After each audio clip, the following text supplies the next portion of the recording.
मैले अस्ति नैको बदला लिएँ त आज रिडेम्सन। अस्ति बेन्च फेल गरेको इन्क्लाइन डम्बल प्रेस 30 केजी गर्न सकिनँ हौ मैले। वेट लेट मी चेक रिडेम्सनको एकछिन actual meaning. The action of saving or being not redemption what.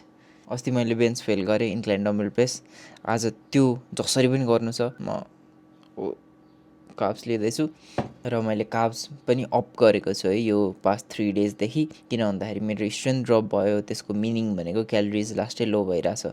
So मैले त्यो फिगर आउट गरेँ। अब आज लेट्स क्रस इट। त्यो 30 केजी इजी हो क्या, म यो सक्छु है। त्यसपछि I will see you guys in the gym. म जिम आइसकेँ र आई अल्सो एक्चुली गएर हेयर कट। यो किन यस्तो उडिरहेछ आई डोन्ट नो, तर आज हामीलाई बदला लिनु छ। Let's cross this workout, let's go. Warm up पनि सकिसक्यो। आम नट 100% कन्फिडेन्ट, अस्तिको जस्तो चाहिँ हुँदैन होला जस्तो लाग्छ मलाई, तर कार्ब्ड अप पनि छु म। हेरौँ अब स्ट्रेन्थ फेरि ब्याक हुन्छ कि हुँदैन। स्ट्रेन्थ ब्याक भएन भने फेरि क्यालोरिज थोरै बढाउनुपर्छ। अब लेट्स सी। कार्ब्ड अपको मिनिङ भनेको मसल्स पनि अलिक फुलर देखिन्छ र आज अप्पर बडी डे पनि हो। सो सब पम्प हुँदाखेरि लास्टमा फिजिक पनि क्रेजी देखिनेवाला छ। So make sure to watch till the end. मैले हिजो रेस्ट डे पनि लिएको थिएँ, किन भन्दाखेरि सोल्डर सोरे थियो र मलाई यो एक्सर्साइजमा जसरी पनि 30 केजी गर्नु छ भने मैले रेस्ट लिनै पर्छ। सो मैले रेस्ट लिएँ, कार्ब्ड अप है, क्यालोरिज पनि थोरै बढाएको छ। सो जानुपर्ने हो। अब लेट्स सी। ल let's do this. Let's go. Music on. Yes.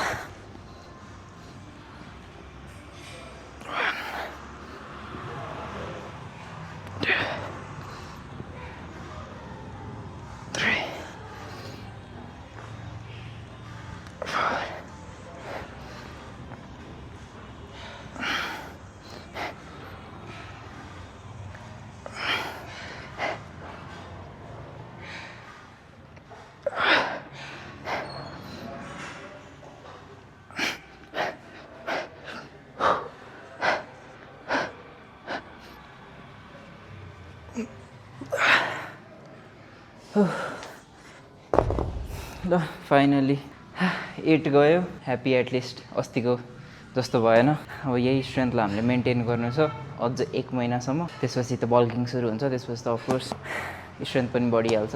Second set फेरि यो पनि 8 रेप्ससम्म पुस गर्न खोज्छु म। ल इजी।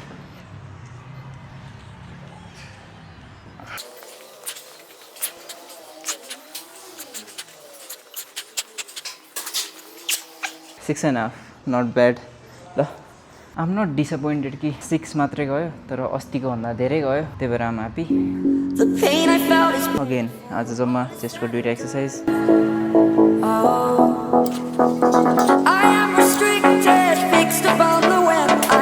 ब्याकको लागि अगेन एउटा होरिजेन्टल पुल, एउटा भर्टिकल पुल।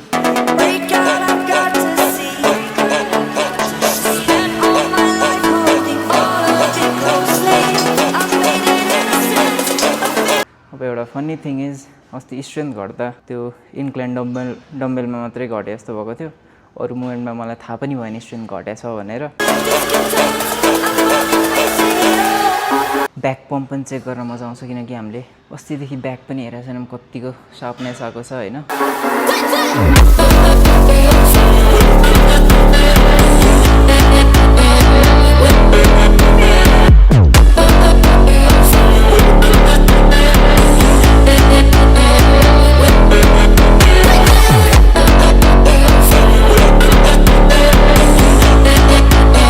सेकेन्ड लास्ट एक्सर्साइज सोल्डर है, लास्टमा पम्प गर्नको लागि दामी हुन्छ यो।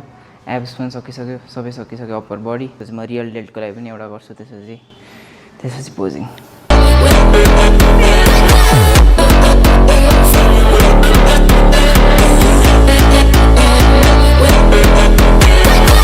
नेचुरल लाइट जान्छ। सो सुरुमा यता ब्याकको पोजिङ, उता ब्याक क्लियरली देखिँदैन क्या, उता त्यो लाइटले ठ्याक्कै स्याडो क्रिएट गर्छ अनि ब्याक पोज गरेकै केही देखिँदैन।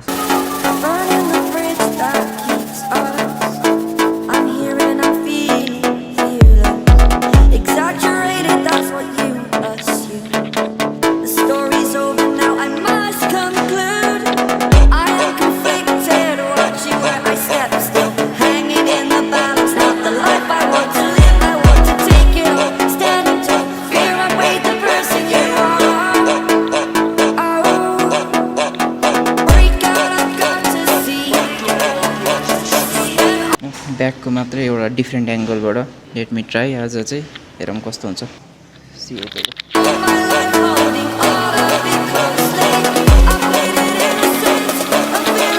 नाइस ब्याक नाइस भएको छ अलि अब यता artificial लाइटिङमा let's see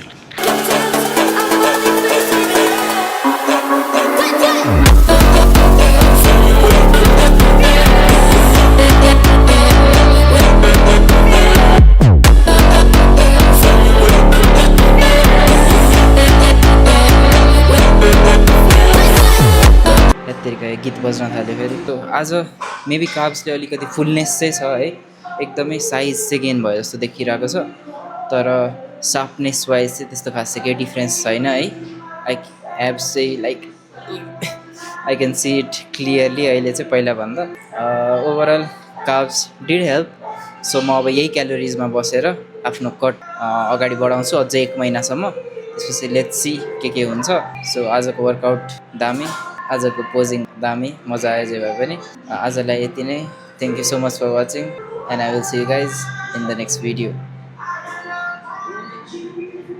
let's go I told myself कि इफ मैले त्यो इन्क्लाइन डम्बेल आज हाने भने एउटा diet Coke as a reward so we are getting the diet Coke